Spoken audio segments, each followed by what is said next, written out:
Okay, well, let's change subjects about something that is working well, and that's at the Work Release Center down here with Arkansas Department of Corrections. Our speaker today, Captain Simmons, started his career in the Arkansas Department of Corrections in 2005 at the Maximum Security Unit Tucker at the age of 20.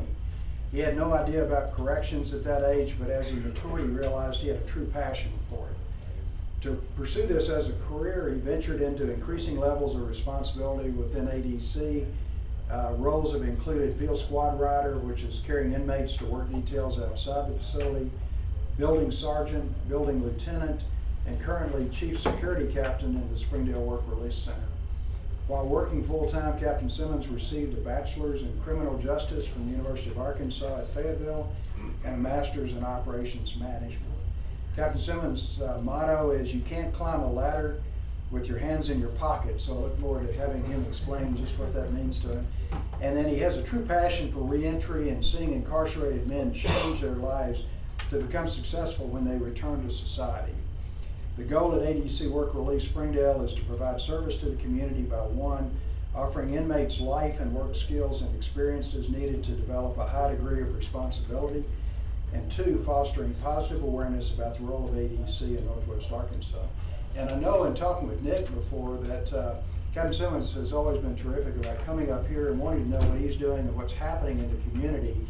I happen to be assigned the role of liaison between this organization and Work Release, and fortunately, and as a result of that, I've been working with Captain Simmons. My wife and I have done a program on your purpose over there with some of his men.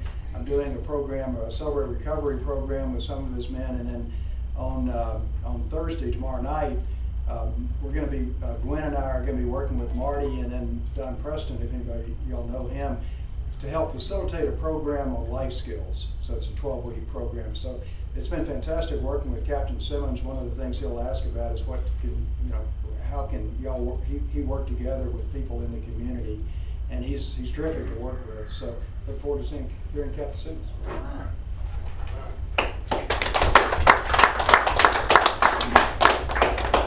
Well, thank you, Mr. Jim, for that awesome bio. Again, my name is Stephen Simmons. I'm with the Department of Corrections in Springdale. No one really knows about us because we're kind of out of the way, but I want to tell you a little history about that when we started. 1980 is when we started.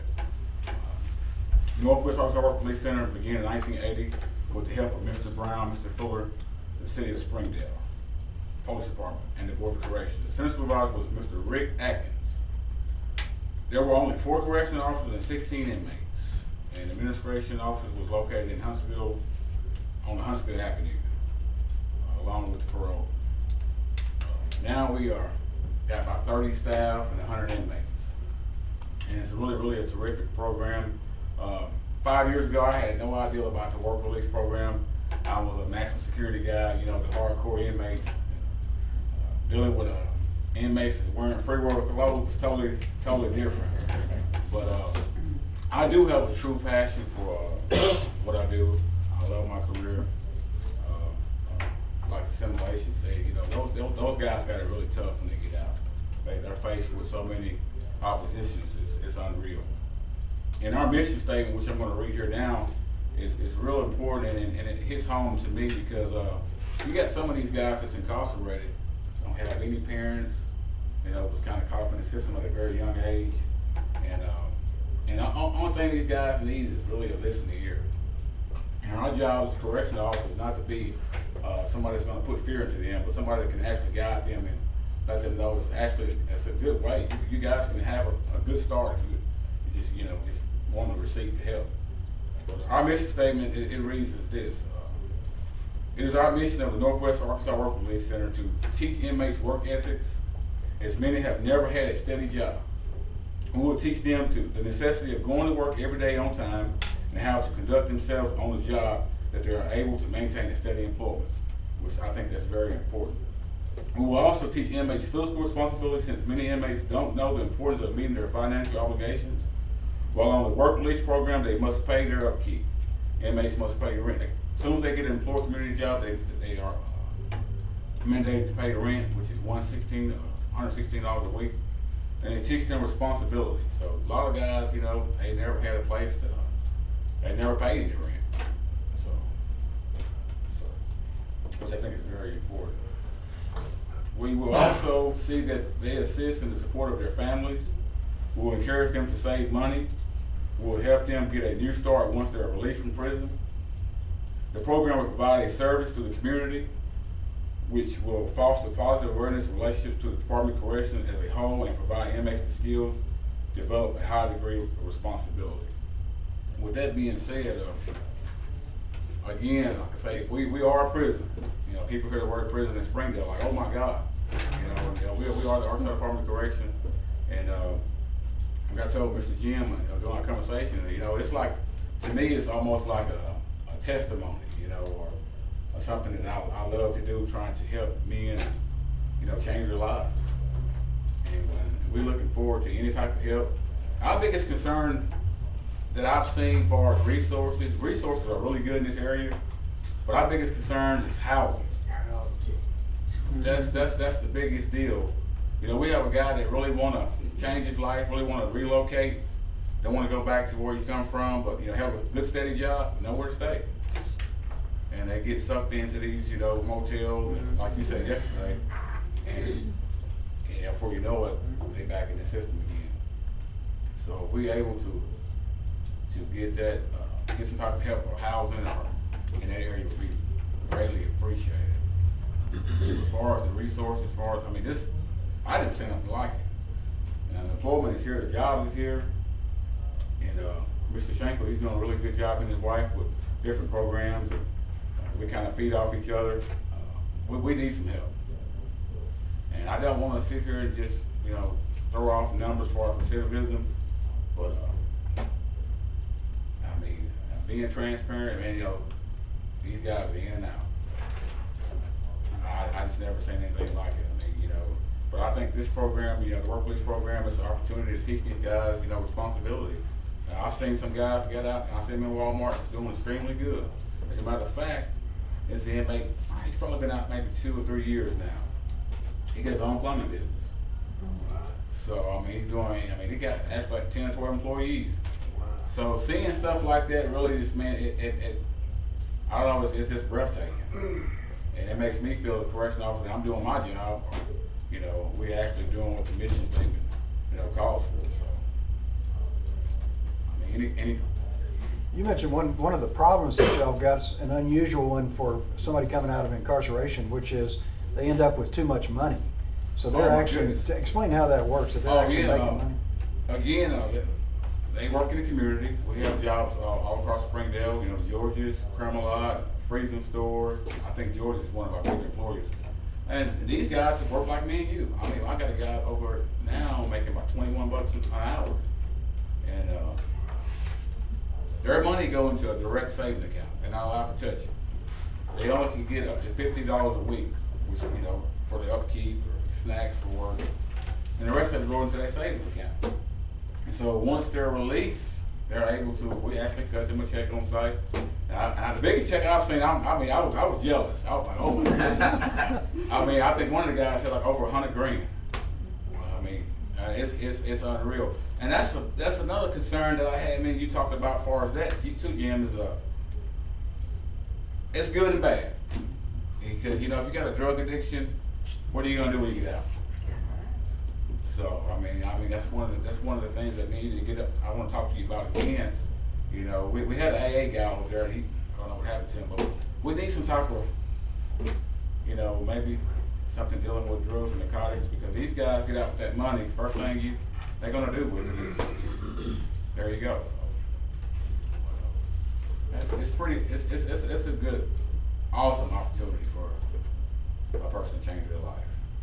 So the programs y'all are running over there right now, or you've got the GED? Yes, sir. GED wage. We have wage, and NTI is doing that for us. And that's doing really, really well. I got on my 5th inmate that received his GED, so that's awesome.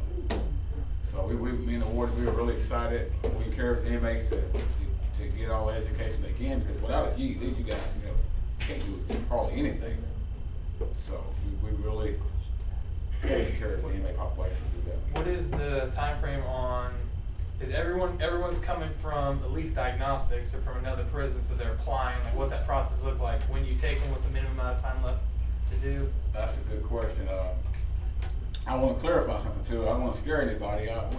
We have a minimum security facility. We don't have any capital offenses. Nobody with first degree murder. We don't have any sex offenders. Majority of our inmate population is drug offenders. We may have, we have a couple guys that got second degree murder, manslaughter. We do have some aggravated robbery guys over there, but our policy states anywhere from 9 to 42 months prior to release, they can are able to work release. But we screen, we screen. I mean, it's a tremendous, screening process, and which I'm responsible for. We do run ACIC because sometimes, offenders have things that we cannot see inside of our system. So the process to get to us is very strenuous. It's real tough criteria to meet. Yeah, I was talking to one of the guys who had applied to Phoenix, and he wasn't able to get in because his score was too low, or hadn't had enough offenses. I had our maintenance director guy was actually talking about this. Like, man, I'm a good guy, I can't even come here. I got to be bad to come here. But I don't know. But a lot of these, what I've seen in the 5 years I've been here at the work release is a lot of these guys. When it's time for them to come home, nobody wants to take them because they burnt their bridges. Their own family don't even want them. So that's why, I'm really concerned about the housing. Because if a guy don't have anywhere to stay, what he's going to do? I mean, he's going to re-offend. So. Well, you mentioned something about supporting their families, and I'm thinking to myself that would help them reestablish that connection. How active do you get in making sure that if they have kids, their support's being paid and things like that? How involved are you folks? That's mandatory. If they have children, which we do that in our classification process, they do pay dependent care, so they are obligated to pay. Are they paying it because there's a deficiency owed to the state and they're paying it to the state? Or are they actually a check gets cut, it goes to their wife, it goes to their children, it goes to their sponsor, whoever is responsible for the child or wife or whatever. So, which that's another good thing. About mental health services. Sorry. What about mental health services? Do you guys do any of that? We don't have any mental health whatsoever. Which that could be something we can look into too, because I've seen too, a guy don't have any work parole or can't get into the family's home. That does cause depression, and it does cause maybe a relapse. What do I got to live for? So there's no mental health services or substance abuse services there? No. And the thing is, when you come to a work release, by the time you come to a work release, you need to have been completed all that stuff. All your programs. When you come to us, you need to be ready. So our rules and regulations are real strict. We make them make their bed. They have to have uniforms on. They have to be tucked and have to be well groomed. So when they come to us, we don't have time to hold hands and. So. Who actually, is there a person or a group of persons who actually make the decision who gets to come to your facility? I do. Okay. They gotta come through me. And how does it get routed to you? Is it through, like in a facility, like say Tucker, would people come from Tucker? Well, we actually have an application process. An inmate can write me, and we have applications on our policy. And I may probably get maybe 50 letters a day of applications. I'm constantly screening. That's about 70% of my job. Do you know what your, as far as like release rate, like are you releasing like 25 guys a year or 10, 15? Again, I don't want to quote numbers because I could be wrong. Yeah. But it's pretty high. But if you have 100 there, what kind of is the cycle? How long are people typically there? Anywhere from 9 to 42 months. Oh, they're there from 9 to 42 No longer. months. Anything after 42 months, they can't be housed there. 9 to 40. Does that mean they have 9 to 42 months left on their sentence Correct. when they come to you? Correct. Okay. That's not including denial from the parole board.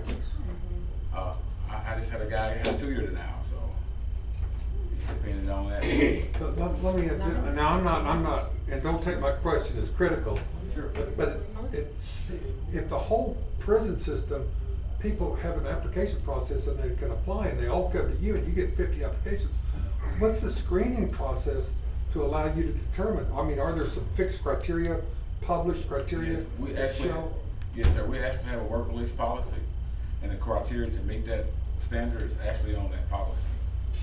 So do you get a lot of applicants for people who don't even Oh, qualify? yeah, oh, yeah. I got some guys that's writ writers, they write all the time, they got life sentences, you know, just to be writing things. Yeah. But we got 4 other work releases too, in the state of Arkansas.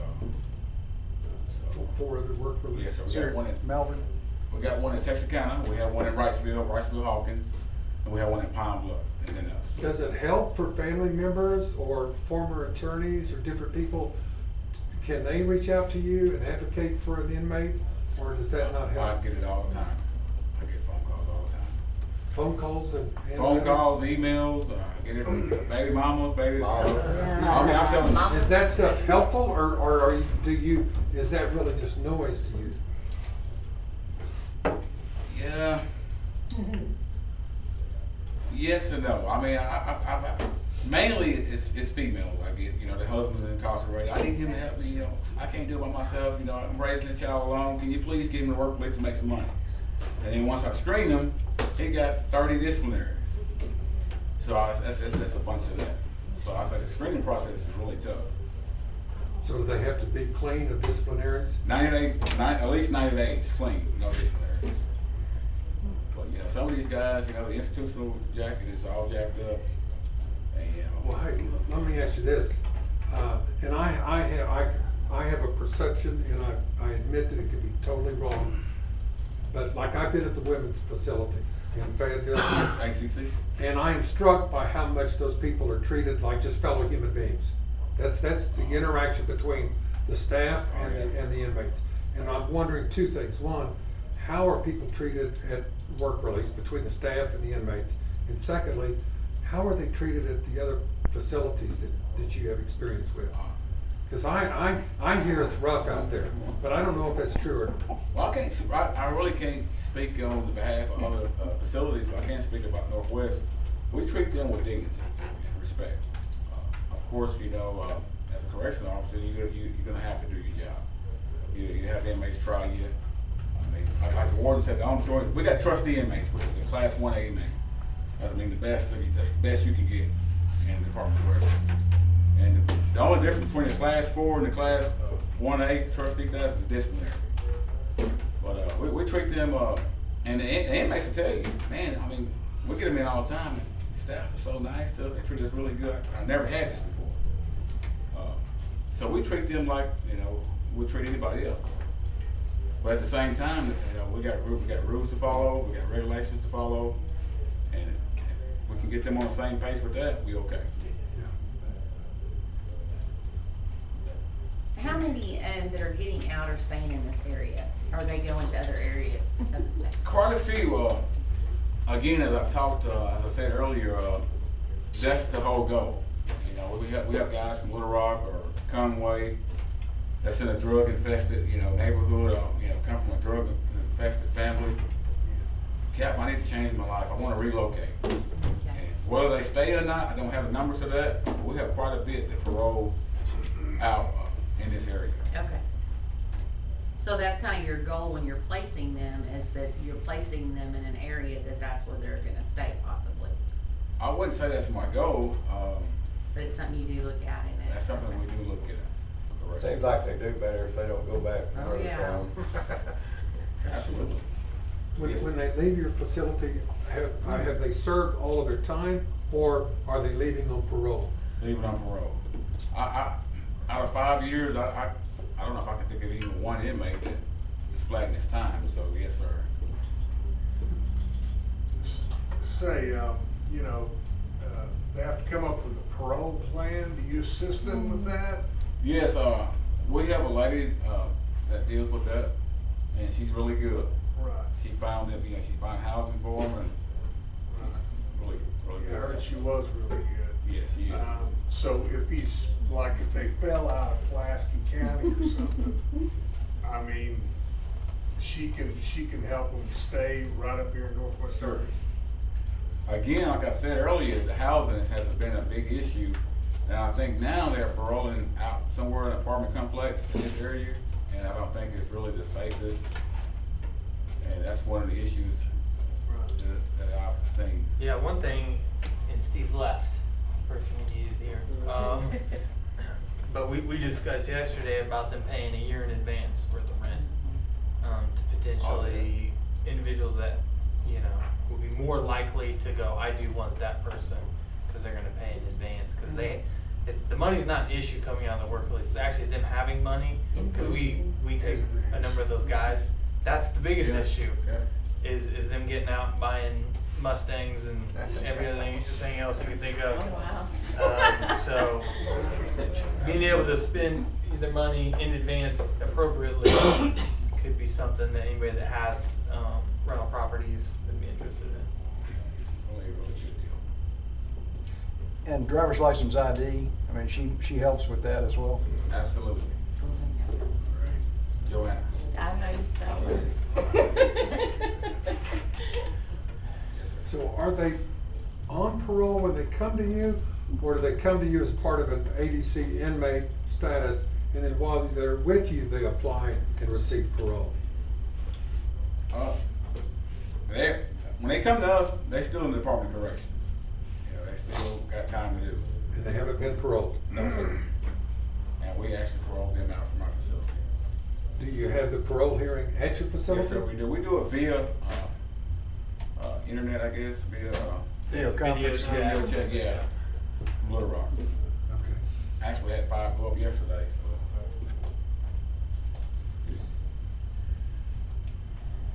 Just to clarify, when a person goes into ADC, when they first enter, not work release, but at a ADC facility, then they're screened initially when they get there, and then they're referred to specific programming based on their screening, and then the parole board will stipulate inside. With ACC, typically parole board doesn't stipulate programming inside the facility, but at ADC they do. And so if you go in, you get screened for substance abuse treatment, then you'll have to complete that substance abuse treatment before you're eligible for parole. And so, And that substance abuse treatment is offered by ADC? yes, they have several different programs there that they'll have to complete in order to parole. And also, in order probably before they're eligible to go to like work release. So with ADC, you have to be in certain class. So like with the disciplinaries, you have to have a certain class. And you have to be within a certain time frame of release in order to be eligible to get into those programs. So, but yeah, if that clear. Well, thank you so much.